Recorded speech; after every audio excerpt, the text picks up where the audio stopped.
to the Spirit in Mind broadcast with your hosts, Bishop C. Guy Robinson and Dr. Jonathan Shepherd, where we explore faith and mental health perspectives on current affairs. Let's get into today's discussion with the Spirit in Mind.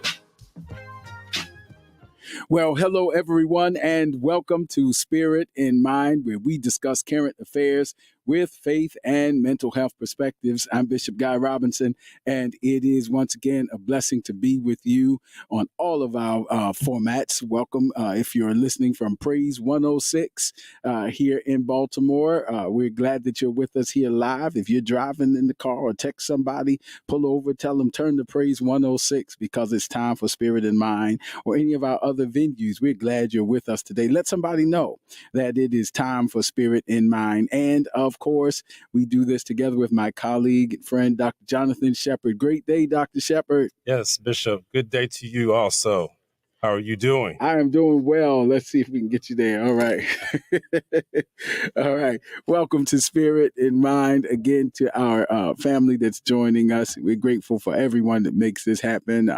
Malik, our engineer here at Praise 106, and to Minister Kat Henderson. It takes a whole team to make this happen, and we're grateful for the Spirit in Mind team. And listen, again, you can let somebody know we're here, and Dr. Shepherd always does us the honors of letting us know the various ways to stay connected throughout the week, because it's all about the power of connection. So, Dr. Shepherd, how can people stay connected with Spirit in Mind? Absolutely. So for those who are on the radio listening to us, please let 106.1 FM know that you are enjoying this broadcast. Thank you. We've been hearing from positive feedback as those have been joining us each week. Please go to our Spirit in Mind Facebook page and our YouTube channel. We need some more subscribers. We need you to go there, hit subscribe. That way we will know, you will know when we go on the air and when we have other special events. So please do that. Have any questions, you can always even email us at spiritinmindhealth@gmail.com. And if you need to get in direct contact with Bishop, Bishop is very accessible. He is the pastor of the Tabernacle Church, and he has also social media outlets.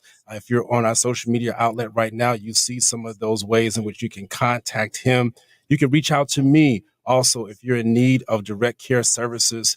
As you listen to these broadcasts, you may realize that you are in need of some mental health direct care services. You can reach out to me. I'll gladly help you and point you in the right direction. So we are looking forward to an awesome show this afternoon.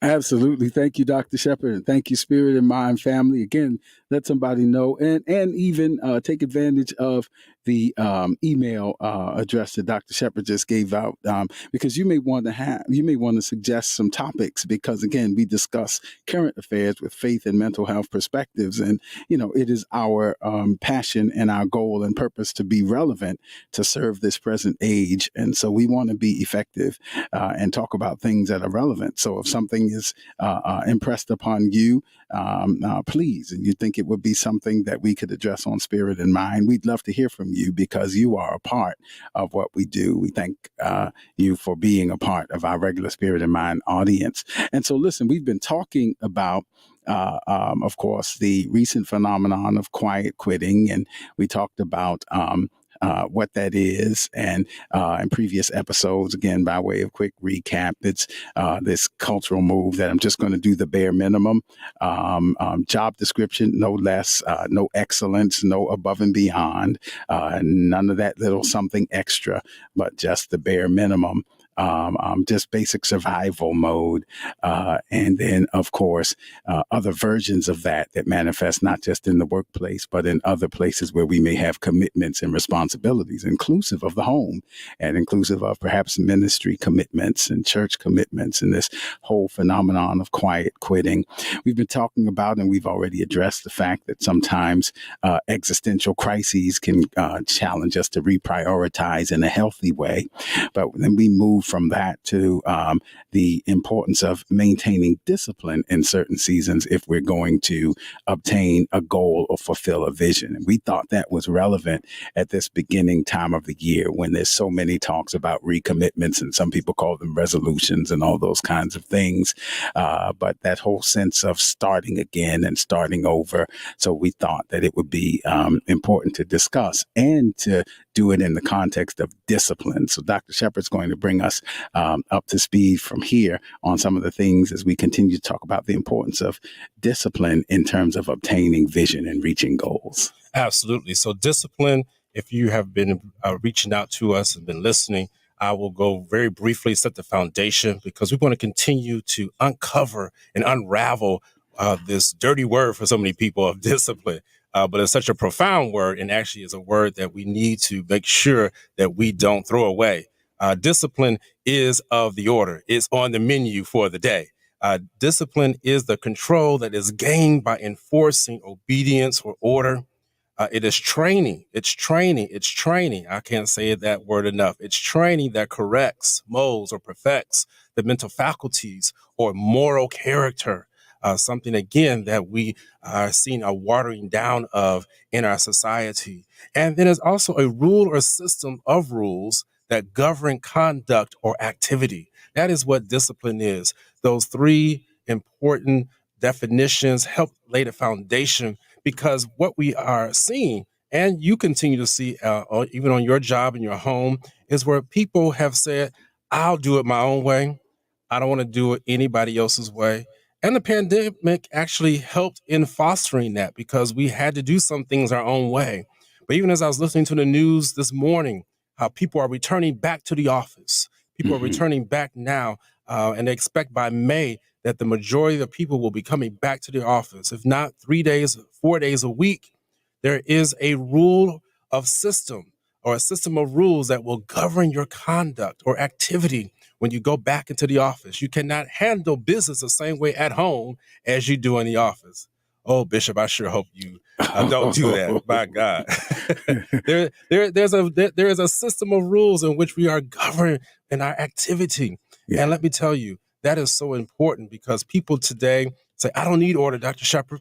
I don't need a leader. I'm my own leader. I'm my own best person. Well, you are the leader of your household. That makes sense. But when we come together to be able to interact and be able to see what each other offers, there must be discipline in place. And I'll leave it with this, Bishop, as we were talking last week.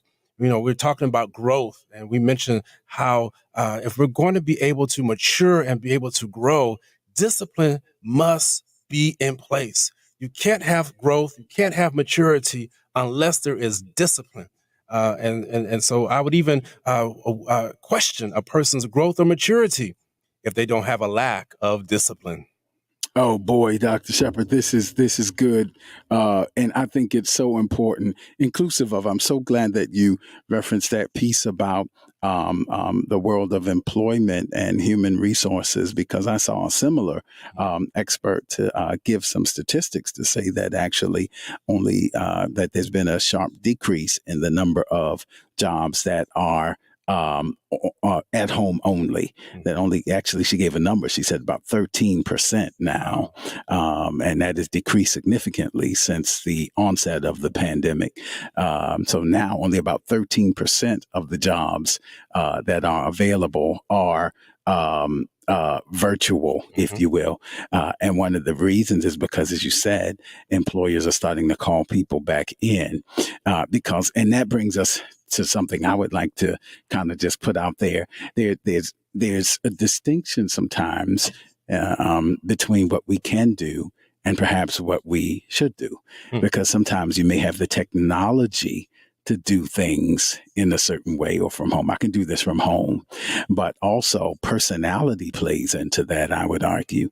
By that, I mean, we have to know ourselves. Are we what we call more of an intrinsically motivated person or an externally motivated person, which means that, some of the employers were arguing that productivity was not quite the same, or the little nuances, because It takes a certain kind of personality to maximize being self-employed, if you will. There's a personality factor in there as well. It's not just do you have the skill set, but do I have the personality that can be motivated? And other persons perhaps are more extroverted, and maybe you're motivated by the sounds of the office and people around you.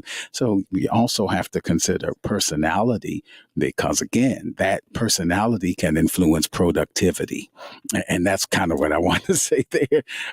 So some things are, or as the scripture puts it, some things are lawful, but they're not expedient. It doesn't produce the very best, so just because it's capable. And I think we're dealing with that in terms of so many things right now, that we have the technology to do it. And then we have to go back and visit the morality or some of the longitudinal effects of the things that we have the technological capacity to do. Then we have to deal with the deontology of it and the sense of obligation. And, so we can. But then we begin to deal with, okay, we can, but what are the other things that we have to consider in terms of productivity and human personality? And are we intrinsically or externally motivated?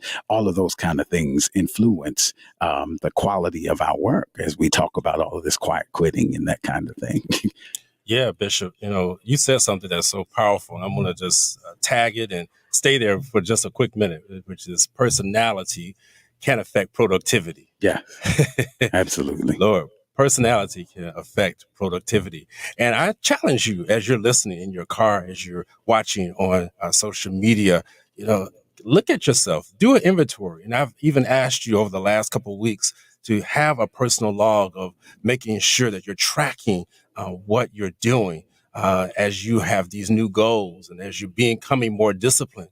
And so I would even ask you, is it possible that the reason why you're not achieving some of these goals is because your personality has gotten in the way? Has your personality affected the way in which you want to go forth and getting these things accomplished? That is so important, Bishop, because when you look at our personality, some of us have an easier time with watching and waiting.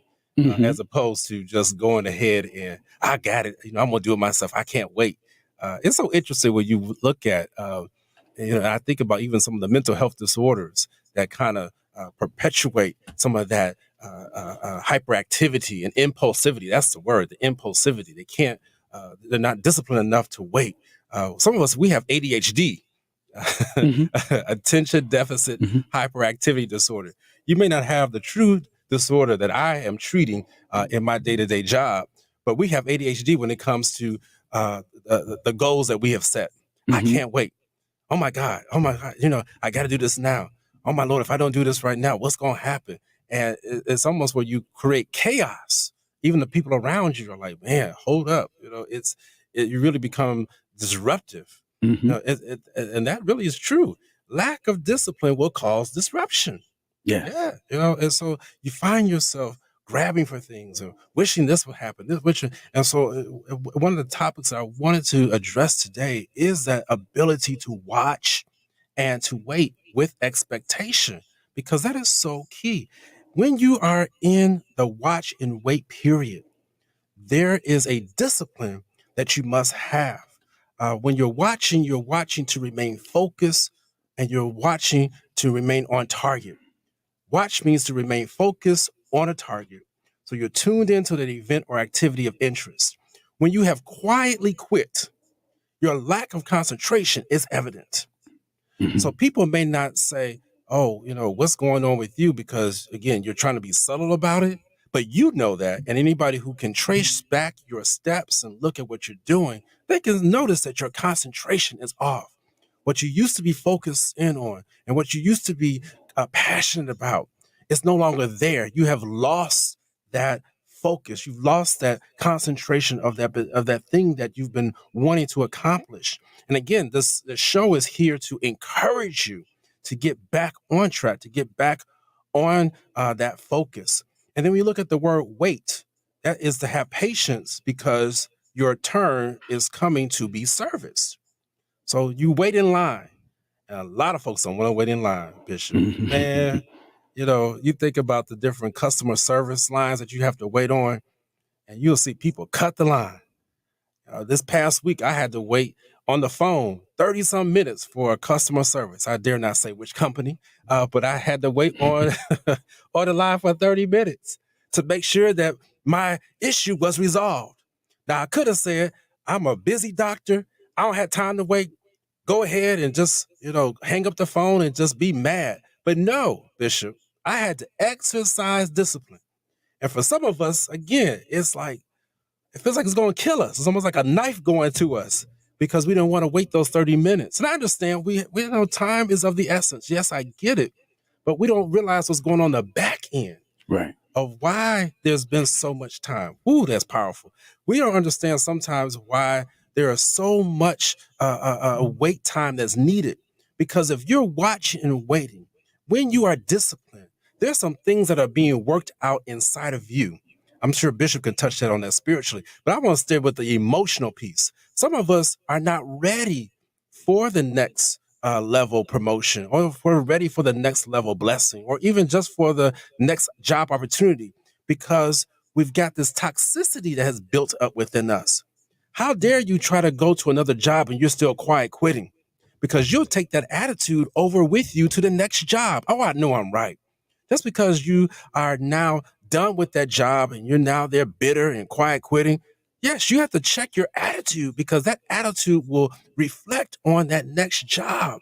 So we have to be very careful in that, Bishop. I'm going to stop right there, but that watching, waiting, and how it incorporates with discipline has been so key to me today. Oh my goodness, and it's important. I'll touch in with the grammar of it. We sometimes forget that waiting, grammarly speaking, is a verb. And from grammar, that verb, that is an action word. So actually actions are happening while we wait, even when we feel like nothing is happening. When scripture speaks of wait on the things are happening, and sometimes waiting feels like it's inactivity, but waiting is not inactivity, because by definition to wait is a verb.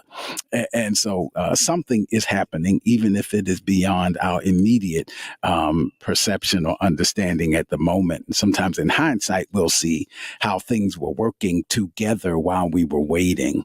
And so that's very important. But it's very hard to do that, even in terms of the discipline that you've been discussing, when we have some cultural forces that battle us. And I would like to, one of them being, of course, the culture of convenience.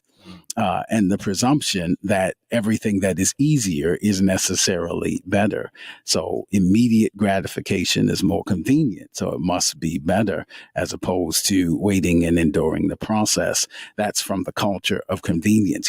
The culture of convenience presumes that the remote control must be better than actually getting up and going to the TV. The culture of convenience presumes that the drive-through must be better than actually parking and exercising to walk in and going, because there's a presumption, a meta-narrative that the easier or more convenient it is, the better it must be. And that's not always the case, because some things you have to go through processes. And that even applies to the church situation, as we were talking about, even with employers. I'll tie that together, because some people, they're finding, do better in the office, not just in terms of productivity, but even in terms of mentality, and in terms of some people are socially oriented and some people thrive off of the atmosphere. That's why you got to know your personality. Some people are externally motivated, and so seeing what others are doing motivates me. Others are more internally motivated. So, and the same thing applies, if I may put on the pastor's hat for a minute, it applies to church. We have some members and they say, you need to be in the house. I know that technology allows you to watch virtually, and when you watch virtually, you may have intellectual assent to what happened. You may be able to describe what happened from a very emotionally disconnected intellectual place. You may be even able to engage in conversations with others about what happened, what the choir sang, and what the preacher preached about. But to actually have that absorb into our spirits, James says it is the engrafted word that will save, what we let take root, what sinks in. And sometimes for it to sink in, you got to be in the house, so that it is not just a principle of intellectual assent. Remember, Jesus said that there would be a generation that would be ever hearing, but never listening, ever seeing, but never perceiving. because it is one thing to give intellectual assent to what happened, to understand it on a very intellectual level and to be able to be social and talk with others about it. It is another thing to actually be in the moment and immersed in the glory and transformed by the renewing of our minds. And sometimes for that to happen, we need to be in the house under the glory cloud, not virtually. It depends. For others, it'll help. So it depends on your personality.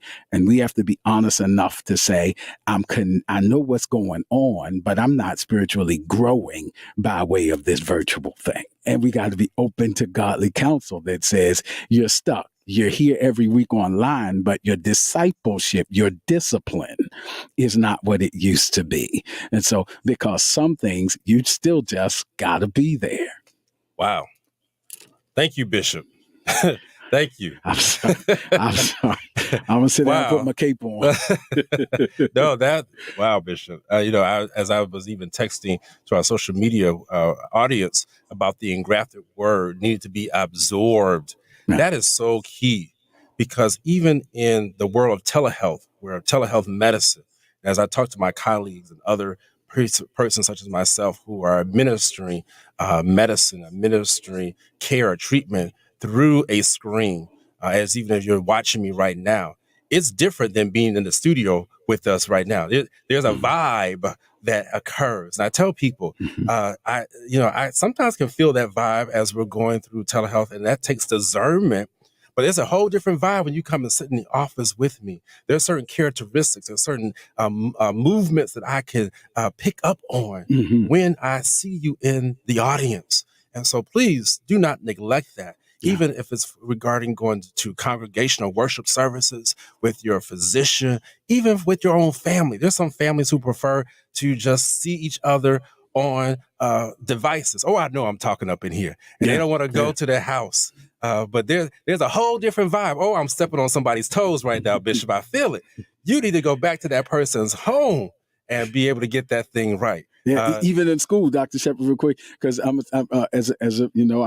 teach on the campus of college campus, and there's some students. I'm sorry. Yes, we can Zoom it, but you need to be in the class. Your grades are better.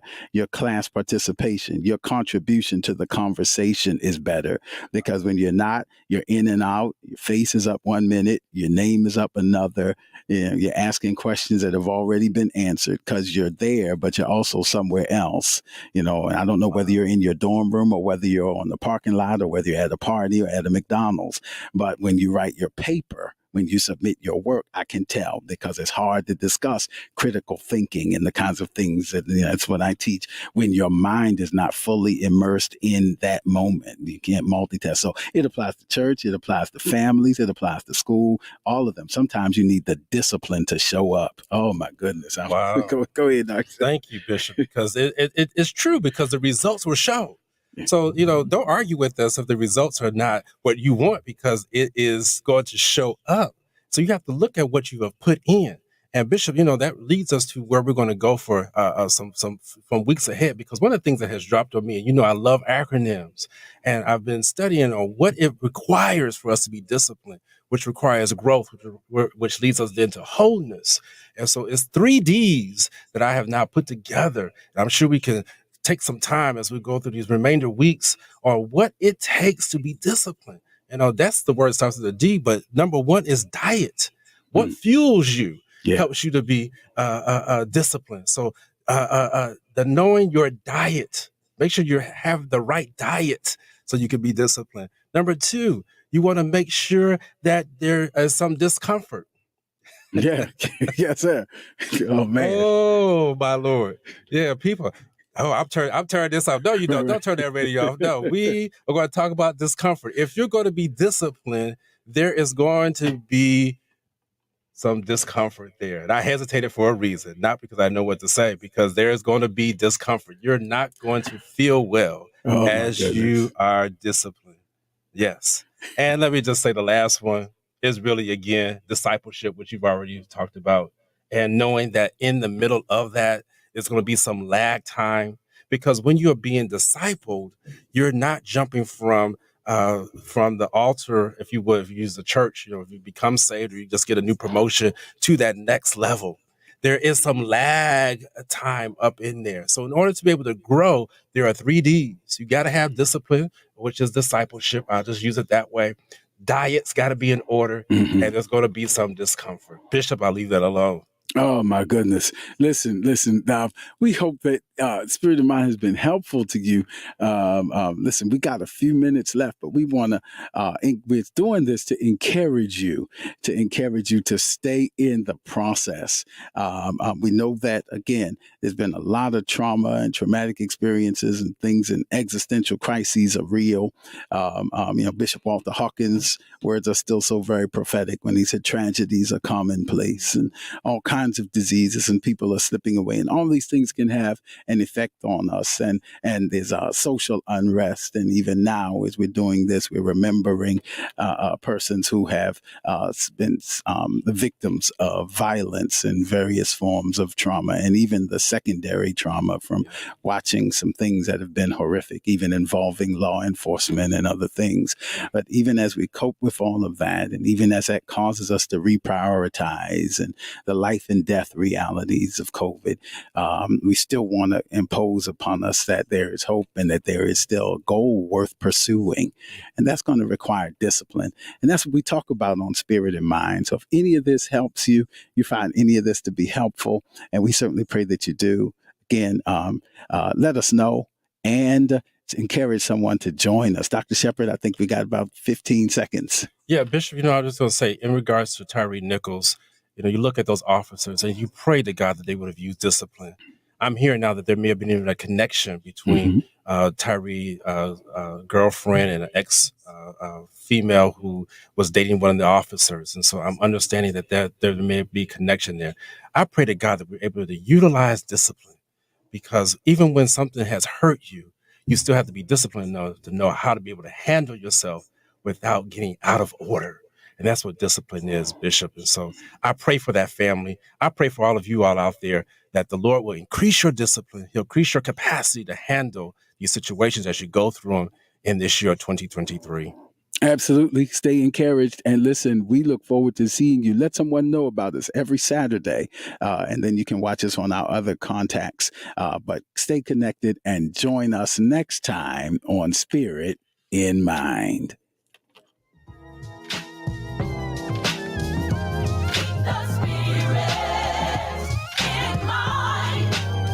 Forget to follow us on social media.